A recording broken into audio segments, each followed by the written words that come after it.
Howdy,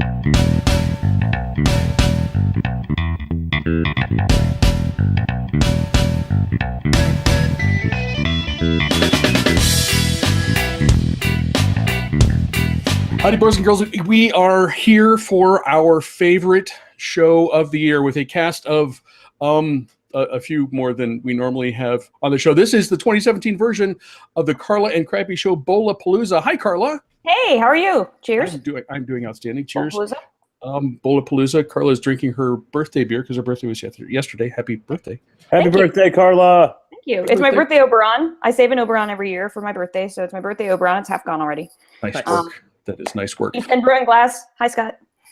We are also joined by our Pac-12 After Dark correspondent, AJ. AJ was apparently thinking that the show started like at 2 a.m. local time, right? That's why he was just able to join us. Yeah, that's how this works.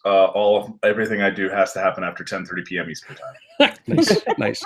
And you appear to have coffee in your, which is also I entered coffee at 9:54 p.m. Eastern time because my body does weird things. That is insane.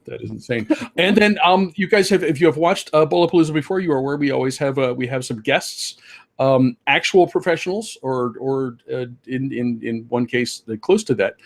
We are joined by Braden Gall, who works for ESPN Radio in Nashville, a host on SiriusXM talking about college football and on Athlon Sports. Braden, how you doing? Doing very well. How's everybody this evening? Outstanding. We're doing great. We are also joined by Jake Rose. He does play-by-play for nearly every single sport for Middle Tennessee State Athletics. Contributes to Athlon Sports. And as I learned a couple years ago, he's a relatively gentle Chicago Cubs fan. I figured this out very as subtle, not like his Cubs were beating my Indians in the World Series. He was very, very nice about that, and I appreciate that, Jake. Yeah, no problem. Midwestern compassion. That's what that is. Sweet red wine, bro. Oh boy, Thanks. that's gonna be fun. We're gonna call you back at like 7 o'clock tomorrow morning and see how that's going. We also are joined by David Fox, who, like his wife Carla, is among the smartest people in this group because he got out of journalism. This is true. Some of us didn't start. No argument. No argument. You don't need to get out of journalism if you never start. Yeah, that's true. That's true. That's tough to argue. David, how you doing? Pretty good. It is great to have you guys back here with us. I would ask you one thing really, really quick before we get started. AJ and Carla and I have all we talked a little bit on a burner show about what we thought about the Final Four.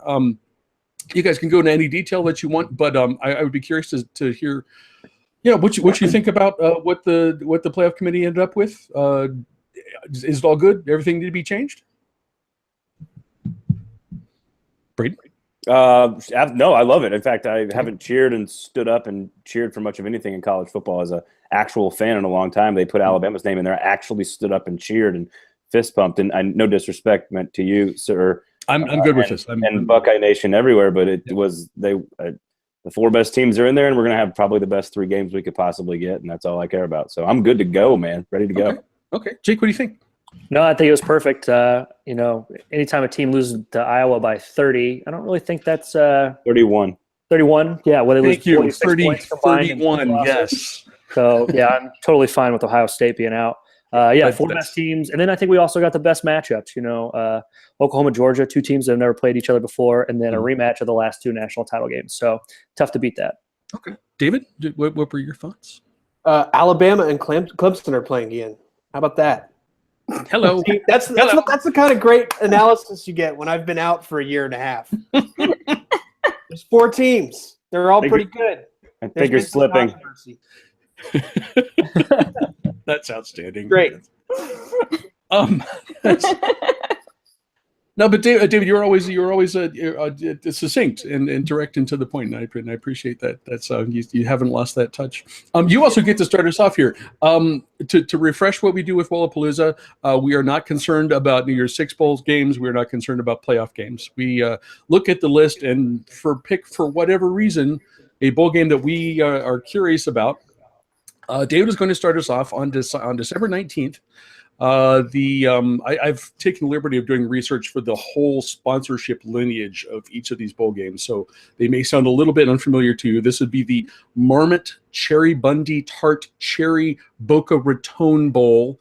This features Akron versus Florida Atlantic in Florida Atlantic's home stadium, I believe. FAU is favored by 17, and I should note that because Marmot was a previous sponsor of this bowl game, it basically means that it should be called the Groundhog Bowl. That's my opinion, at least. David, what do you have to say about this one?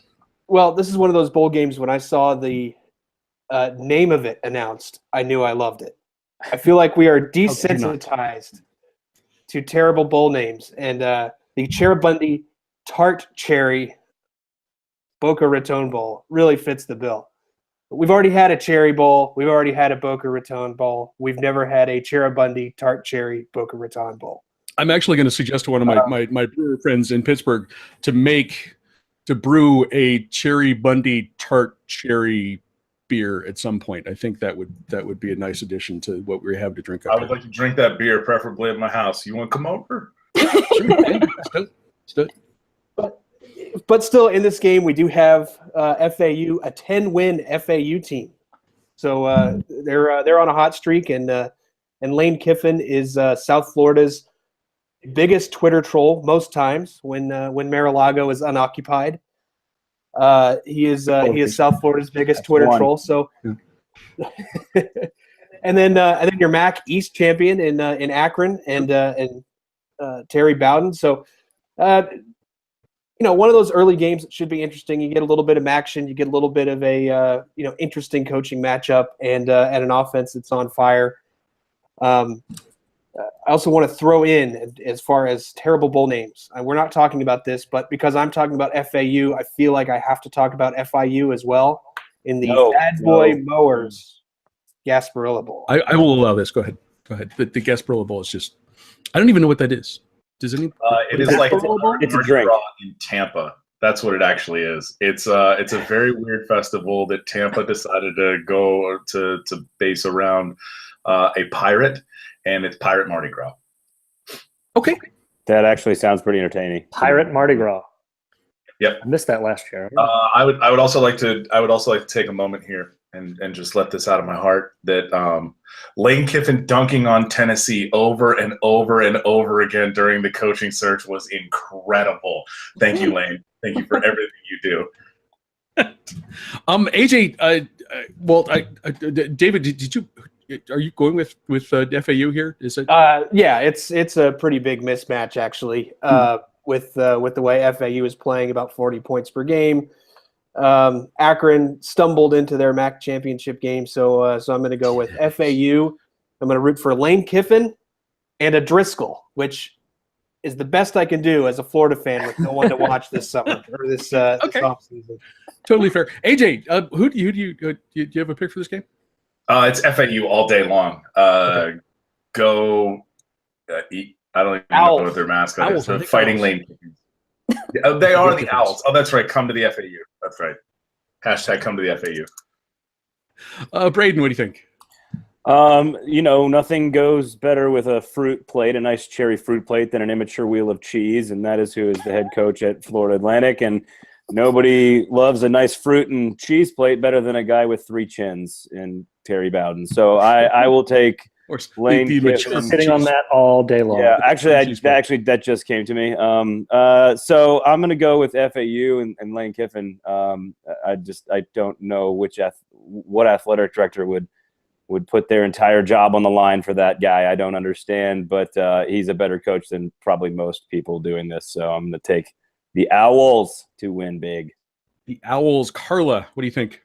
I love the fact that Lane Kiffin is the biggest troll on Twitter and made all these big things about how FAU was going bowling and the whole Beyonce with the ring thing. And then they get to play in a bowl game in their home stadium. They don't even get to take a road trip. That the most beautiful thing ever. FAU is going to win this game running away, but I love that. Enjoy your home game, Owls. That's going to be great. No, here's what they did. They finessed the money so that they get double ticket sales. I'm sorry, FAU was going to name their stadium, or wasn't it somebody on the Board of Regents owns a private prison company and was trying to buy the rights to the stadium, and then the nickname became Alcatraz? That's it. Owls. It was going to be Alcatraz. I believe that is correct. It was a private prison group. The GAO group, I believe it was trying to buy the naming rights to the stadium. So, hey, if you're going to finesse double ticket sales to a stadium you almost named after a private prison group, go Owls. Jake, what do you think?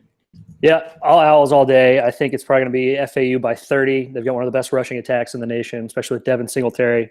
And by the way, speaking of Twitter trolls, Lane Kiffin tweeting out a picture of Kim Jong-un and then claiming he doesn't know who Kim Jong-un is. It is so Lane Kiffin. It's amazing. And you know what? He probably doesn't. Yeah. He probably doesn't. Okay. Lane in a TV interview after the conference championship said it's not about me, it's about the kids, about the fans, and it's totally about him and his continued quest to make Nick Saban look like an idiot, to make Tennessee look like an idiot, although he doesn't have to work hard to do that last one. FAU wins this one all day long. Put some respect on Joey Freshwater's name. Yes. Next up, we have on December 22nd, we have AJ, and I'm sorry to mention this. We're going to call this the no longer Popeyes Bahamas Bowl. It is, in fact, in the Bahamas, where it always has been, but Popeyes is no longer a sponsor. So the reason that's a reason to be sad about this game. The reason I'm excited about it is that my Ohio University Bobcats play UAB. OU is favored by 7.5 points. The guy you want to watch is a quarterback, Nathan Rourke. If he's on, OU can score. He is ridiculous. He's the second leading rusher on the team. If he's not on, he also can throw last-second end zone picks like he did against Buffalo in the last regular season of the game. UAB's a really, really cool story. Because they actually the school killed the program I think 2 years ago. This is their first season back.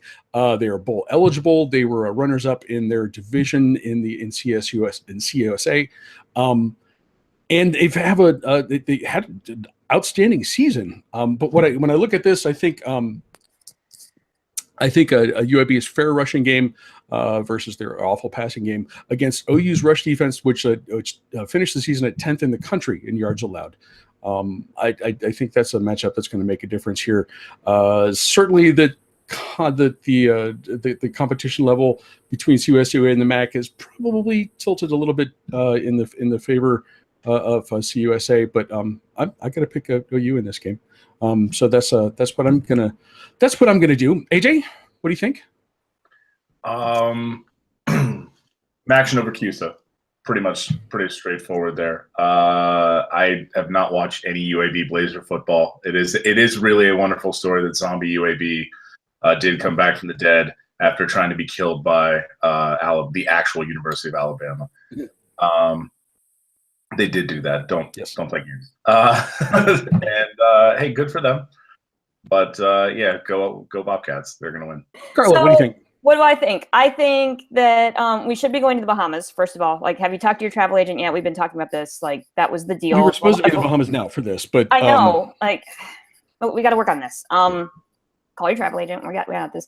No, I'm Maction too. I love Maction over Conference USA. I agree. UAB is a great story, and I'm thrilled that they get to go to a bowl game. But I don't know, enjoy your trip to the Bahamas, everybody, and get out of, Ohio is getting out of, cold weather. UAB, it's warm there all the time. So enjoy the trip to the Bahamas, Bobcats, and go win yourself a bowl game. Okay, I like that one. Braden?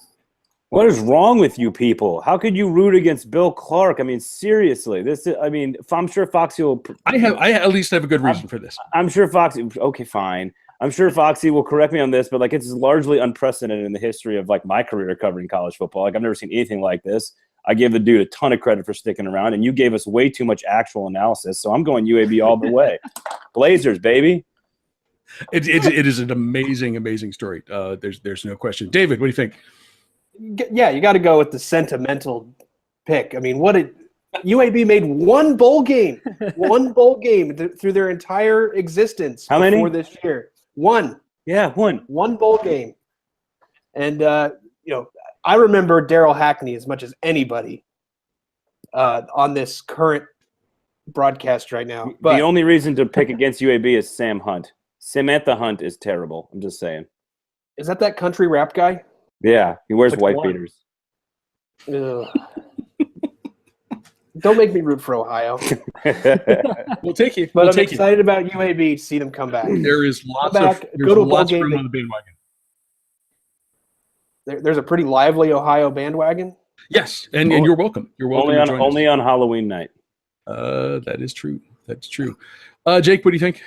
As someone that has watched more Conference USA football than anyone should legally be allowed to, I'm going to have to go with Ohio because Conference USA is not for good football. Like, that's just the bottom line there. From top to bottom, I mean, even FAU.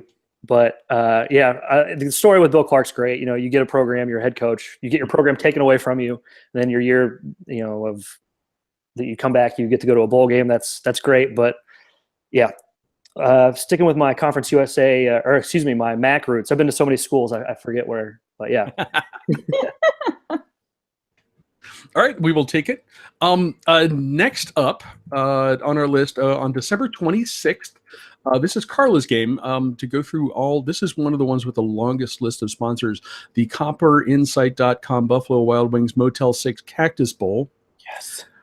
This is in Phoenix, I think in the baseball stadium there. K-State versus LSU. K-State is favored by 3. Carla, take us through this one. That would be K-State versus UCLA. Yes, thank you very much. Not the. Did I say the other one? You said LSU, yeah. Sure.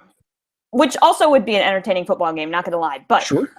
But the game we have here is actually I picked it because it's not quite Pac-12 after. This was the game last year we talked about. It was Pac-12 after. It was the only Pac-12 after dark game. This game starts late. It's being played in a baseball stadium. It doesn't have a sponsor anymore, so we can't even mock that. But it actually has a really potential. For getting to, I keep stealing AJ's phrase. This game's gonna get real pointy, real fast. Because we have a K-State team who, I mean, God love Bill Snyder. They've been in every single game this year. Every game that with the exception of the loss to TCU, they've been within a one possession of winning every single game that they've played in this year. This is a K-State team that believes that they can beat anybody on the field, and gosh darn it, they almost did it this year. This is a UCLA team, on the other hand, that should be pretty fired up for this game because, I mean, heck, they just went out and hired Chip Kelly. So you got to feel like this program is on the swing up, turning up. But they were all over the place this year. They either played great. It must be like a thing with the Pac-12. That is the only way I can figure is that, every single team in the Pac-12 this year has 2 personalities, and they either play outstanding football or they just play like garbage. And that was what happened to UCLA this year, and they finished 6-6. But they put up a ton of points. That was their thing. And the reason why this game's going to get real pointy real fast is because Kansas State is 97th in total defense, and UCLA is 122nd in total defense. The over-under on this game is 63 points. It's being played in a baseball stadium. Take the over. K-State likes to score when it plays a terrible defense. They're going to play a terrible defense. Can't root against Bill Snyder. I think the Wildcats win this game just because of that reason. But you got to think UCLA is going to have a lot of momentum. And just because it's a work night for a lot of people and it doesn't kick until 9 p.m. Eastern, this game's going to go double overtime just because. And AJ will be a happy guy. David, what do you think? I don't have much to say about this. I mean, it's one of those bowl games, 2 top 25 teams that will end up playing a nondescript bowl game in a baseball stadium.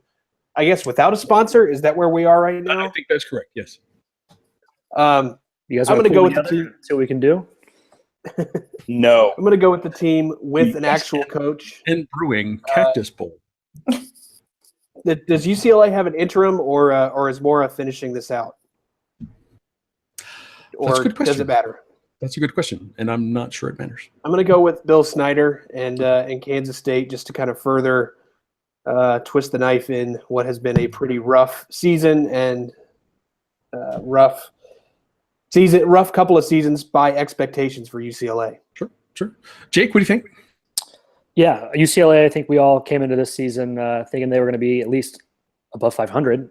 Josh Rosen pretty much put up the same numbers he did when he was a freshman. Yeah, we're still talking about him being the number 1 overall pick this coming spring, which I'm not saying he isn't. By the way, who would be excited to watch Chip Kelly and Josh Rosen together just for 1 year? Just for 1 year. I want to see it. I want to see it for 1 year.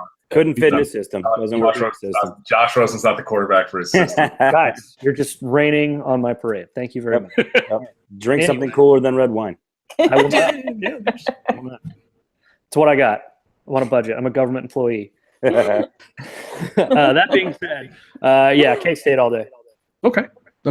Mr. Pac-12 After Dark. What do you think about this one?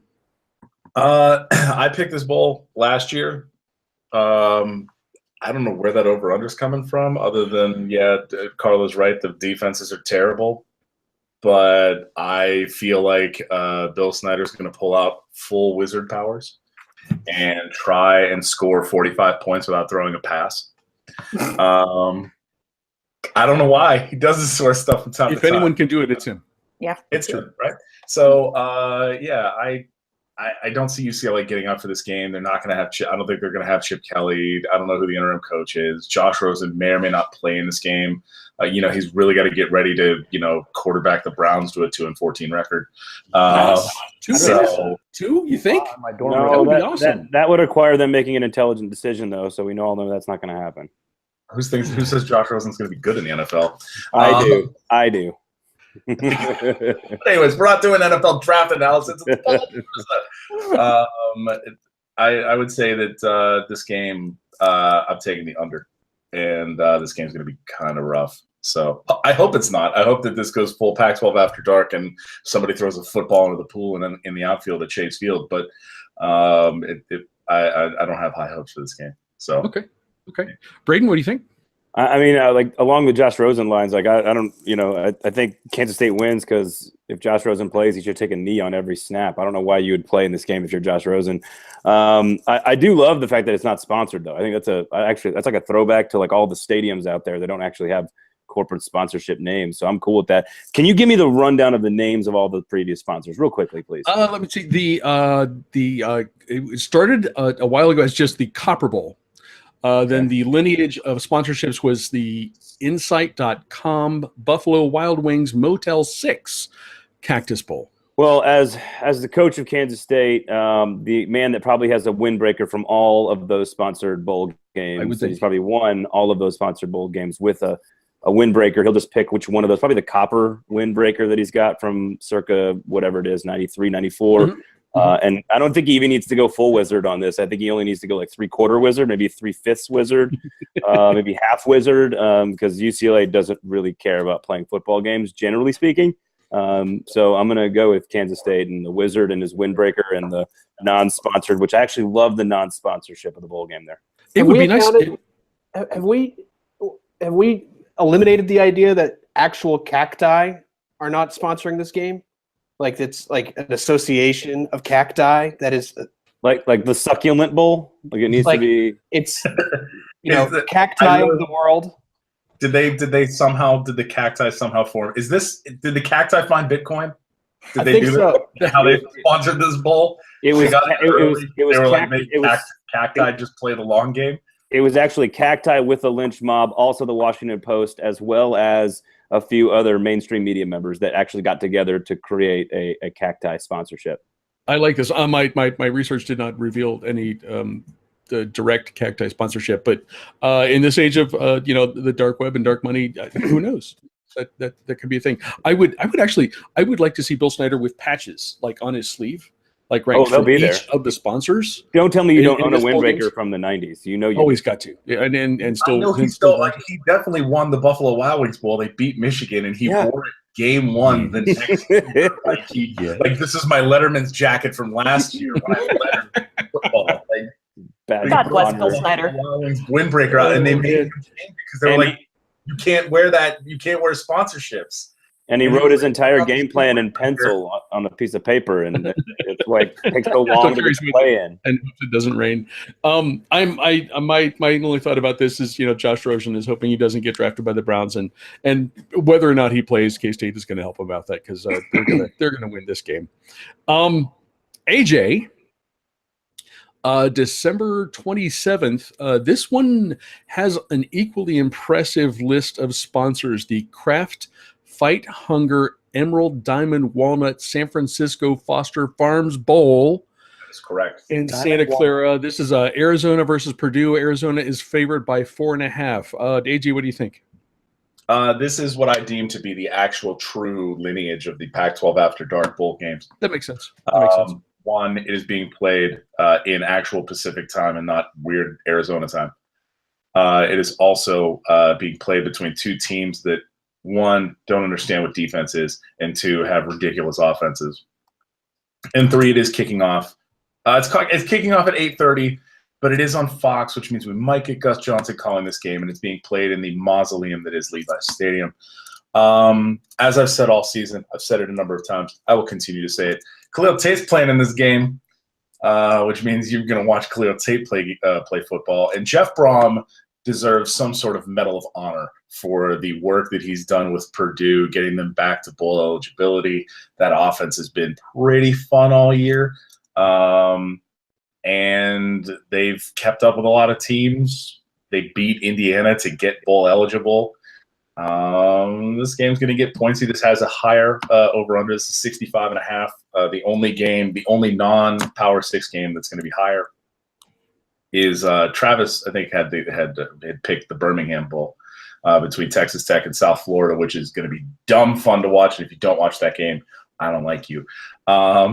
So I would say Arizona is going to win this game, but this should be super fun. And you should watch this game. Plus, you get to watch Pac-12 football without it being fully after dark, which is good for people like me. Good. I'm always in favor of that. Braden, did Jeff Brum turn down the Tennessee job before or after you did? Well before. I would have done it for like $100,000. I mean, maybe. Okay. And no buyout either. They could just fire me whenever. First of all, a couple of things. I'm gonna have to retort AJ here on a few things. Power 6 isn't a freaking thing, so let's not bring that up anymore. There's only 5 leagues that play real football. Also, Nick Holt is very offended by your commentary about his defense. Purdue actually won a few games playing some defense this year. That doesn't mean they can stop Khalil Tate.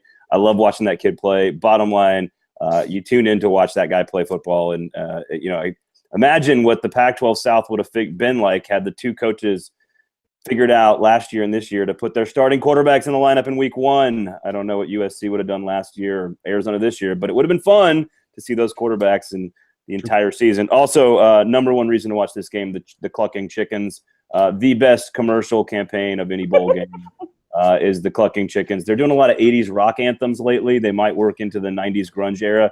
I'd like to see what the Clucking Chickens the Foster Farm Clucking Chickens have to offer this year. Also another reason to tune in as well. Love this game. Big fan. Nice. Carla, what do you think? Is there anything better really than an 8:30 kick in the Pac-12 under Tarps Stadium with Rich Rod and Jeff Brom? It's not much. No, the list would be short. I'm going to go out on a limb here because I'm a Big Ten girl, so I'm going to say that Purdue finds a way to win this football game. But my hot take on this game is that this is actually an audition. And because remember how Arizona was like, at one point in the season, the fire Rich Rod stuff it happens all the time. So I'm going to go out on a limb and say that this is actually an audition, and eventually Jeff Brom will be your head coach of the Arizona Wildcats. It might take a year or so, but this is going to be a really interesting kind of back and forth between two offenses. Yes, the Purdue defense actually. Your Ohio State Buckeyes seem to have seen something with that Purdue defense, I want to say. So yes, Purdue actually can play some defense here, and that's why can they stop? Khalil Tate's amazing. This might be the game. They go triple overtime in this game since the Cactus Bowl is going to go double overtime. This goes triple, maybe. Let's go 6 OT. Let's just make this. Let's get weird. Let's go 6 OT. There you go. And still be done by midnight. So fine, outscore UCF, USF. Do it. But go Boilermakers. Go Big Ten. Okay, David, what do you think? Well, there's been a lot of nostalgia this year for 2007. If we all remember that crazy year with the shining moment for the old Big East, and that big moment that year was a Louisville team quarterbacked by one Brian Brom against a West Virginia team coached by one Rich Rodriguez. So I'm going to take the Brom at Purdue, playing well right now, over the Rodriguez at Arizona, limping into bowl season. Okay, Jake, what do you think? Funny thing, I was actually at that Louisville game with Pat White at quarterback for West Virginia. It was fun. Thursday night blackout game. It was awesome. I was also there. It was very cold. Very cold. Freezing. It was absolutely freezing. I had a Notre Dame sweatshirt on. It was ridiculous. Makes total sense. One of my friends was getting recruited for we were there for a recruiting trip, and I was there with his dad. His dad was telling everybody I was a kicking recruit. So nice. Did not end up in a scholarship. But happens. Purdue cares about this game, but they've already won the season. They beat IU. They've got the bucket. They beat IU to go to a bowl game. They're in a bowl game, and their head coach turned down Knoxville to stay in West Lafayette, which kind of have to be crazy to put up with that smell for another 365 days. Like, that's just ridiculous.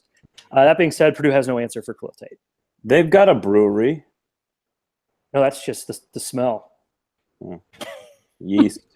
They probably. By the way, to Paul's point about this possibly being an audition for Arizona head coach Jeff Brom, good luck firing Rich Rodriguez. His contract includes mining rights.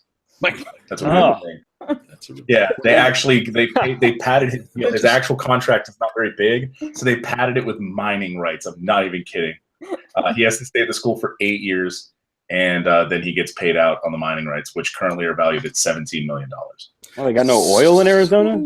Silver?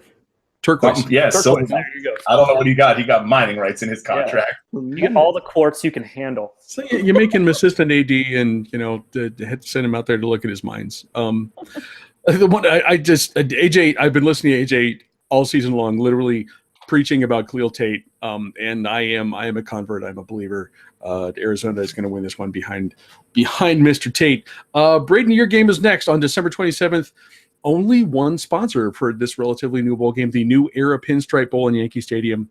Iowa versus Boston College. Iowa is favored by 3. Braden, take us through this one, please. Yeah, I wish I would have gone for something a little bit more lengthy in history and nameology there, but nothing like. But really, this was all about my passion, my biggest passions in life, and my biggest passions in life are 3-yard runs, tackles for loss, lots of linebackers making tackles 2 to 3 yards downfield.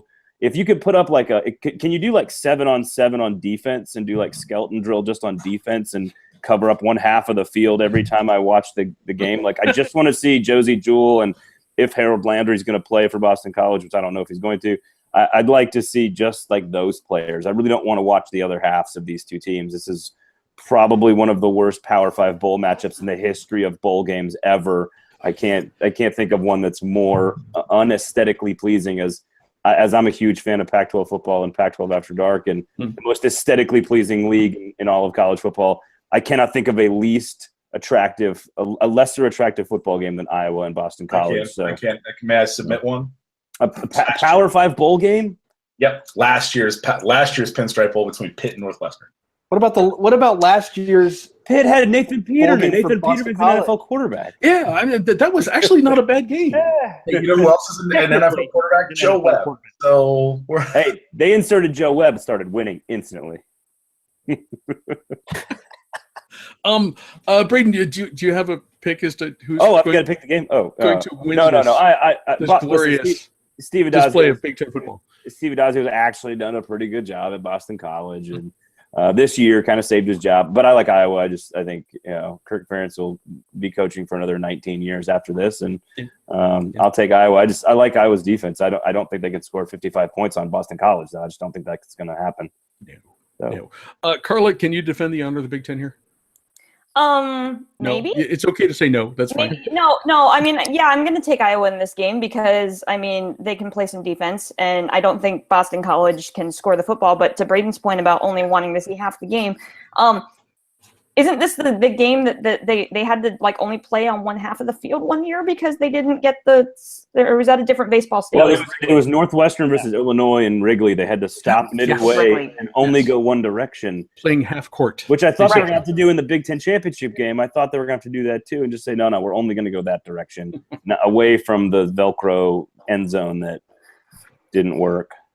Again, another reason to stand on the pedestal and say, why the hell is the Big Ten title game played indoors? But hey, we get on that soapbox every year. Separate show. City needs the money. My city. Lambeau Field, folks. Or Soldier Field. Soldier Doesn't Field. matter. Soldier Field's Pick fine. an outdoor field and play the freaking game outdoors. These are teams built to play outdoors, which is actually part of the reason why I think Iowa can win this game, because the Pinstripe Bowl, because they're used to playing in these conditions. Not that Boston College isn't, but I just think that Iowa's been resilient this year and had to go up, on the road and won some big games. And yeah, Hawkeyes. Okay. David, what do you think? I'm going to go with Boston College. I think first I'd like to correct the record.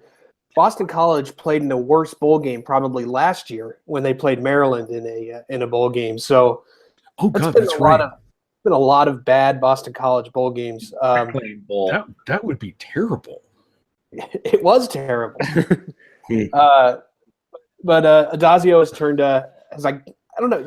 I guess he's turned Boston College around. He's been to 4 bowl games in 5 years. Tell me if you thought that about Steve Adazio. Yet he's never won more than 7 games. Could change that this year. Could have his best year as Boston College coach and win 8 games. I think it's going to happen. They've actually put things together on offense, which is very un-Boston College like. So I'm going to go with BC in this game. Okay. Jake, what do you think? I don't have a lot for you on this one, guys. I'm going to stick to my guess is fine. I'll defend my Big Ten roots. I'll go with Iowa. Like you guys were saying, they play a decent defense. At least they know how to tackle somewhat. 2-3 yards downfield, of course. Nothing before, nothing after. So yeah, Iowa. I'm of the same mind. Hulking farm boys play good defense. It's not pretty, and that's the kind of football we like here in the Midwest, or I like in the Midwest from where I am from. So I'm going with the Hawkeyes here. Jake, your game wraps us up on December 28th. I think we got everything. The Builders Square Sylvania MasterCard Valero Alamo Bowl in San Antonio. This is interesting. This is a Stanford versus TCU. TCU is favored by 2 points. Yep. And what is in play here is the Carla and Crappy Show Stanford postulate of 2017, which is that the tree will always do the exact opposite of what we expect them to do. Jake, I don't expect you to understand what we're talking about here. Tree's got a mind its own. What do you think about this one? I like to call this the upper middle class bowl. 2 teams. Right. Yes. So they got no tax breaks then. No tax breaks, and you can't write off your deductions. These 2 teams, they can score points, but they really struggled with. They each had a kryptonite this year. For TCU, it was Oklahoma. For Stanford, it was USC. They both gave up a lot of points to those teams. So it's kind of you got Bryce Love, who some people thought should have won the Heisman this year. I don't know how you voted, Mr. Gall, but second in the Heisman voting this year. He's the 5th player since 2009 from Stanford, or it's the 5th time a Stanford player has been second in the Heisman voting since 2009, which is kind of ridiculous when you think about it. Going against a TCU defense that averages less than 100 yards a game in terms of rushing defense. So it's kind of a rock and a hard place here. But you also have 2 of the best college football coaches, in my opinion, going at it, in David Shaw and Gary Patterson. And there's some star power on both sides. So I actually like Stanford. I don't think TCU has really seen this old school kind of pro style offense in the Big 12 as much. And I know Bryce Love may or may not play. I know he was kind of banged up a little bit towards the end of the year. And like everybody else, kind of taking stock of their NFL future. But what did we say? TCU -2? They're favored by 2. I like Stanford. Okay. AJ, among the regular cast members, you have probably more time watching Stanford, at least, than the rest of us. What do you think? I've probably watched more Stanford football than TCU football. Get at me. I will say this about Bryce Love. The reason Stanford running backs don't win Heismans is that no one sees them do it. Hey, East Coast bias is real. I'll say this. TCU, I think you're right. There's no team in the Big 12 runs the football like Stanford. Maybe K-State. Maybe. But they don't have Bryce Love. If Bryce Love doesn't play, Stanford, is it KJ Costello was the quarterback for Stanford? He played well towards the end of the year, gave them a chance against USC in the actual Pac-12 title game. They came up a little short. If Bryce Love doesn't play, it puts it all in that passing offense. I don't think they have the receivers to go against TCU, and I'm taking TCU here, even though they burned me and they were the one in 6-1 on championship weekend. So, okay, Braden, are you allowed to tell us about Heisman voting? Yeah, sure. Who'd you vote for? As someone who, and I don't believe in the East Coast bias per se. I think it's a sleeping bias. I think people have to go to bed. It does not. I totally back that. Yes. It clearly does not affect playoff status at all. Washington got into the playoff last year. It doesn't affect that, but it does affect potentially things like awards. And so I could see how Stanford fans might be a little upset about 5 second-place finishes. I love Bryce Love. We touted him at Athlon at the beginning of the year. He's been a huge fan. We've been huge fans of his. And I will put up my number of hours watching Stanford football. Foxy can back me up on this. I have been obsessed with Stanford football since basically Jim Harbaugh took over. The more fullbacks and tight ends that you can put out there, I'm a huge fan of it. I love the way they play defense. KJ Costello is actually – I don't know why they didn't start him earlier. I know he didn't grasp the offense early in the season, but as soon as he got in there, he's clearly the more talented player, and he's a future NFL prospect at that size and that speed and athleticism for a guy that is that big. So I think Costello is the man. I'm a big believer in what he's going to be eventually at the end of his career. So I like Stanford a lot in this game. I think Kenny Hill is wildly overrated. I think TCU is incredibly outmatched in any big game they've played other than one this year, which was the Oklahoma State game. And listen, they made huge. Kenny Hill reverted back to old Kenny Hill, made mistakes against Iowa State, and their defense, while really great in the Big 12, doesn't really hold a lot of water for me. They were great comparably to everybody else in the Big 12, but when they ran up against a legitimate team on offense, I know Oklahoma's been almost a full yards per play better than almost everybody else in college football the last 10 years, which makes them epically good, and I get that, but I think Stanford's a better team. I think TCU, two great coaches. I mean, phenomenal coaches. If you wanted to really study tape and watch these two guys, they're just unbelievable. But I voted Baker Mayfield 1. I voted Lamar Jackson 2. I was actually shocked that Lamar Jackson didn't win every I thought Bryce Love finishing second in every region I thought was like incredible. I give him a ton of credit. I love him. But I thought that was really great. I mean, Lamar Jackson is spectacular. I just thought Baker Mayfield was a little bit better. I actually voted Jonathan Taylor number 3 just because I think he carried a really completely inept offense to a 12-0 record, almost threatened Ron Dane and Adrian Peterson's freshman rushing records, 12-0 mark. I mean, he was literally the entire offense. So Bryce Love's a more explosive, more entertaining player, but I thought Jonathan Taylor was more impactful. And also, I think he's the second most talented Wisconsin running back ever behind only Melvin Gordon. So I like Stanford a lot in this one, but only if Bryce Love plays. That's a great observation from from Wisconsin. I mean, you could see that in the Big Ten title game. Ohio State was able to slow down their running game, and Hornibrook wasn't. He just looked. You got to see how rough he was. So that's emphasizes how good that running game was in getting him there. And for the record, I would like to point out I voted for Christian McCaffrey over Derrick Henry. So just to be fair, it has nothing to do with going to bed early. I voted Christian McCaffrey and Deshaun Watson the last 2 years. I finally got one right. So okay, that works. Carla, what do you think about this game?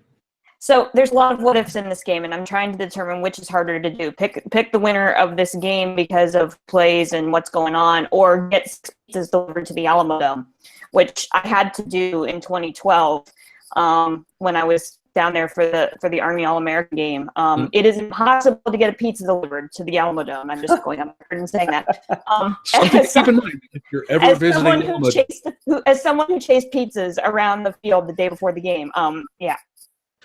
But sorry, just an aside. I have fond memories of the Alamo Dome. TCU is essentially playing a home game here, right? So they do have a little bit of an advantage in that regard. They're going to have the crowd for sure. Stanford's done the exact opposite, like you said, of everything that we expected them to do this year. Bryce Love's a big key factor in this game.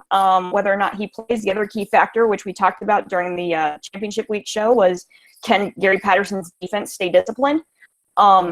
And they weren't all that disciplined against Oklahoma, and obviously they lost that game. Can they stay disciplined and be able to contain Bryce Love? I don't think so. I think the line says TCU wins, which means that Stanford will, and they'll win it by like 2 scores because that's the way Stanford has played this year. Go Tree. I can't. I mean, this is the Stanford postulate. We can't argue with that. David, what do you think? I think I'm going to go with Stanford, even without Bryce Love if he's unable to play. It just kind of feels like one of those games where KJ Costello, we've talked about the way he played at the end of the year, obviously really talented. He could be one of your breakout players of bowl season. So I think I'm going to go with Stanford for that reason. Okay, Jake, when you're done with that gulp of red wine, Yeah. What do you think about this one? I already went, but I'll go again. No, you're right. I'm sorry. It is my turn. This is what It's you my get turn. for picking an actual almost real football game. Okay, this is what you get, Jake. This is my punishment. I have to go twice. Yeah. Have we And convinced get made you? fun of for drinking wine. I can't help it. Yeah, both of those. No, well, just the last one. Just making fun of the wine. Fair enough. That's a fair This game. is a beer show, and whatever you had in your red Solo cup last year, I'm pretty sure was not red wine. I'm You've grown going up with so much in 1 year, Jake. It's amazing. Very mature, if you will, an adult. I appreciate that. That's a government job that will age people. That will age people quickly. Clear hairline as well. It's not great. Yeah. I'm gonna stick with the Carla and Crappy Show Stanford postulate of 2017. If TCU is favored in this game, I'm gonna pick Stanford. Stanford is the Pac-12 team that a Big Ten fan can love. It is rushing, it is defense, and I support that wholeheartedly. It manages not to be boring football, which is something that the Big Ten does once in a while. It's borderline erotic. Stanford is like raw sexual heat on a football field. I love Stanford. I love Stanford so much. Oh. Shout out to Bert. Bert appreciates it. Yes. Carla, was Stanford one of my Final Four picks last season? Is that do you recall that, Carla? It was, yes. I think that was the thing. Or did you? No, you picked Stanford this year. And then they lost in week 1. See, I'd have to go back and look, but that could be the thing. It is seriously. It is the Big Ten fan infatuation with Stanford and how they play football. It's something that I can't. Braden, I cannot argue with what you just said there. Well, and they probably had a legitimate case back in 2 years ago when they were 12-2. They probably had a legit case to get into the playoff and be one of the four best teams. So, boys and girls, we have been through all the chosen games for Bowlapalooza. Obviously, there are a lot more to watch, but please pay attention to what we are doing. Also, please pay attention to what Braden and Jake are doing. Lots of fun stuff they're doing out there in the world professionally. And David as well. Thank you guys, the Tennesseans, for joining us. Thank you for not accepting the job as a Tennessee's head coach, so you were able to work with us today. You're welcome. Thank you. Yeah. Thank you. And Carla and AJ, thank you guys as well. Carla, we still have another show or two to do, but we will get back to you when we get down closer to the playoffs and the championship game. Guys, everybody else, thank you for joining us. We hope you enjoy bowl season, and we will see you back here in a couple weeks to talk about the playoffs. Playoffs. See you guys. Thank